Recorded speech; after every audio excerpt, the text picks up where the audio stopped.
नमस्कार, corporate pay मार्फत CIT फाँटबारीको भुक्तानी कसरी गर्ने? कर्पोरेट पे पोर्टलमा आफ्नो युजरनेम, पासवर्ड र कर्पोरेट कोड प्रयोग गरी लगइन गर्नुहोस् र 2FA कोड राख्नुहोस्।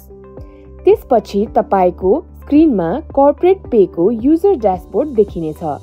ड्याशबोर्डको बायाँतिर तपाईले आफ्नो पेमेन्ट गर्ने ब्याङ्कमा क्लिक गर्नुहोस् र दायाँतिर माथिल्लो भागमा रहेको ब्याङ्क लगइनमा जानुहोस् र बैंकमा लगइन गर्नुहोस्। त्यसपश्चात कनेक्ट IPS, रियल टाइम वा NCHL IPS, non real time select गरेर सर्भिस पेमेन्टमा जानुहोस्। त्यसपछि त्यहाँ उपलब्ध अप्सन्स मध्ये गभर्नमेन्ट पेमेन्टमा क्लिक गर्नुहोस्।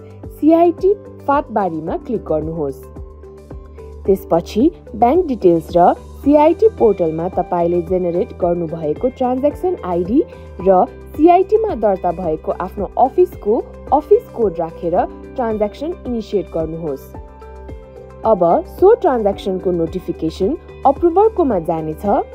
अप्रुभरले उक्त ट्रान्ज्याक्सन अप्रुभ गर्न साथ तपाईको CIT फाँटबारीको भुक्तानी सफल हुनेछ।